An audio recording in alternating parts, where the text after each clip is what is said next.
Welcome to my series on Microsoft Server 2008, including the latest release, R2. Today's video covers the installation of Server 2008. Before I start, in this video I assume that you have already booted off of the installation source. This could be physical media such as a DVD or USB, or it could be an image file. Whatever method used, you should have already booted from the source. Just a quick reminder, this video is for demonstration purposes only. I have cut out most of the wait times during installation. I have taken what usually takes 20 minutes or more depending on your hardware and have condensed it down to around 5 minutes.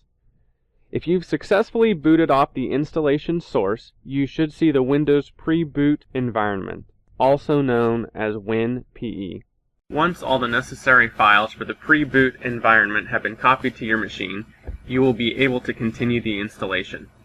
This is considered an interactive install, as you will be interacting with the menus at each step. There are methods to do an unattended install, but they are beyond the scope of this video. Once you've specified the language you would like installed, in this video I have chosen English. Click Next. All versions of Windows Server 2008 are included in the installation source. You have Server 2008 Standard, Enterprise, Data Center, and Web Server. Within each of these versions, you can choose to install them with a GUI or without. A GUI, or GUI, is an abbreviation for Graphical User Interface. The GUI-less server is known as Core. Server Core, since all that is installed is the core components necessary for Windows Server 2008 to operate. I am selecting the standard full version, or the one with a GUI. Click Next. You will need to agree to the End User Licensing Agreement, EULA or EULA, before being able to move to the next step. Click Next. Just like there are different types of server versions, there are different types of installations. One is an upgrade. Because we're installing on a clean machine, one that has never had an operating system on it before, the upgrade option is not available. The only option we can select is Custom. So I've gone ahead and clicked Custom. Now I can choose where to install Windows. Because this server contains only one disk, that is the only one I can select. If I had multiple drives, you would see those in this list as well. If you don't see your drive listed, don't worry, all is not lost. Your drive is probably connected to a special card known as a controller or control card. You will need to find the drivers for this card and using a CD or DVD or USB stick, install the drivers.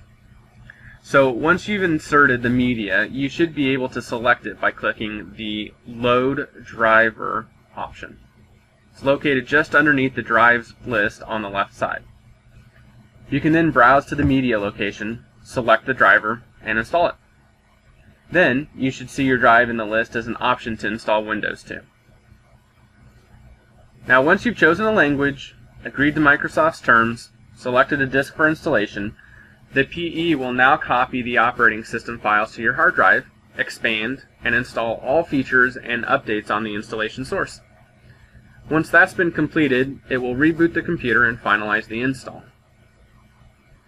When you see the text, Setup is updating registry settings, you're nearly finished. The PE will start up the appropriate services necessary for the server OS to run on its own and will begin applying system settings. After another reboot, the installation will be complete. Congratulations!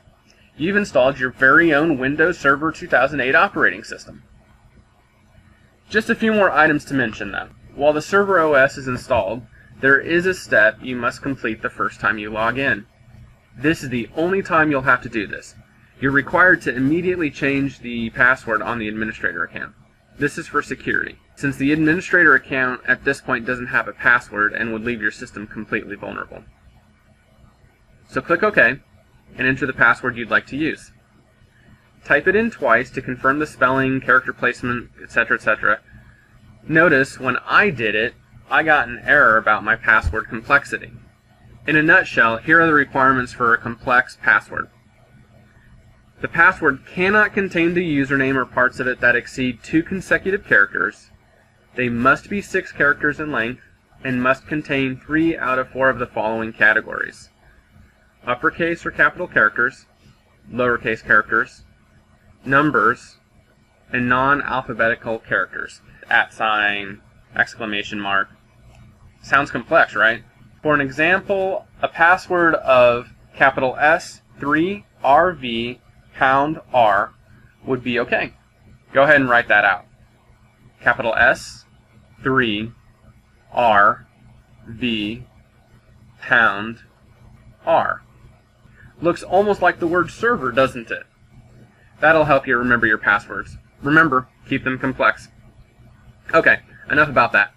Once Server 2008 has prepared your desktop for the first time, your boot up times will be faster. Now that you see your desktop, you can play to your heart's content. Have fun. Thank you for spending your time with me. I hope that you've learned something useful and are confident in installing Windows Server 2008. Next tutorial will cover the out-of-box experience, or OOBE, the list of first-time tasks that will set you up for success in managing your server. Thanks again. See you next time.